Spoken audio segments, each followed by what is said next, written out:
everyone, welcome back to the channel. I am Sagar and today I have got the brand new iPhone 17e. This is Apple's latest entry-level smartphone and a successor to last year's iPhone 16e. In this video, we are just going to do a quick unboxing and take our first look at it, and that's it. If you have seen any of the iPhone unboxings since late 2020, this sleek box will feel very familiar to you.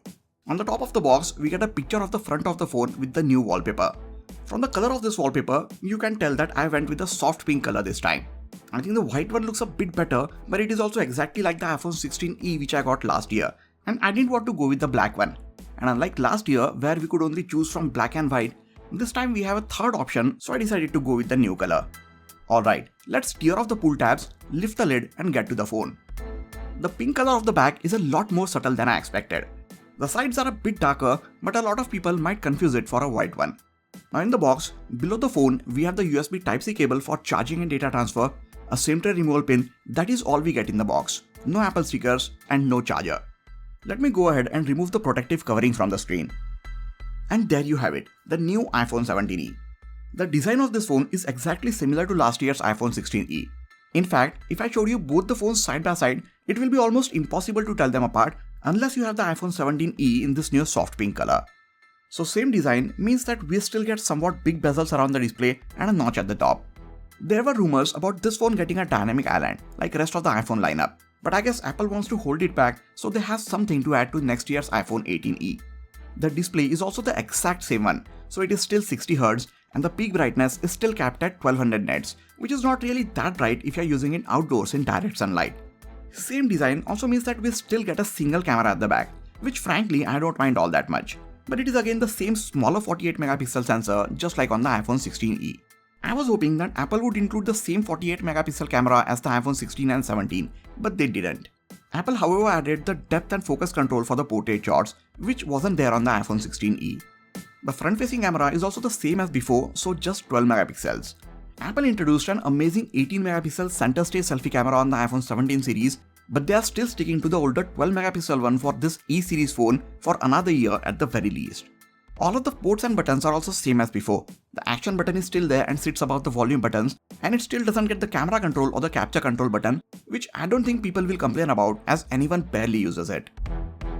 If the design is the same, display is the same, camera is the same, then you might ask what is new on this phone other than the new color obviously. It now gets the latest A19 chip like the ones on the iPhone 17.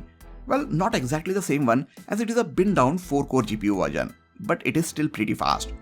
The improved image processing on this chip should theoretically mean even better performance from the cameras even if it is using the same image sensor as before. Then it gets the new Ceramic Shield 2 protection for the display just like the iPhone 17, making it much more durable than before. And it finally gets MagSafe magnets with support for 15 watts wireless charging. This was one of the key omissions from last year's iPhone 16e, and I'm glad Apple added this to the 17e. And the best new feature according to me is that it now starts with 256GB as the base storage option. With these things, it also gets a new price point. It now starts at 64,900 rupees, which is still lower than what Apple asked for the 256GB iPhone 16e last year. And this price increase is due to weakening rupee against the dollar, and not because Apple wanted more money from us, as they have kept the prices same at $599 in other countries. I know for a lot of you guys, this would feel like an absurd amount of money for this phone, especially considering what the competition has to offer around this price point.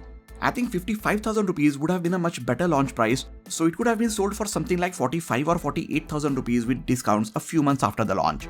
I'm sure the iPhone 17e will see discounts and offers pretty soon, and I believe we will be getting it at something closer to 52 or 55,000 rupees within the next 3 to 4 months, or maybe even sooner, which would be a much better price to get it at. It gets the same amazing battery life as the iPhone 16e, which for me lasts for almost 2 days.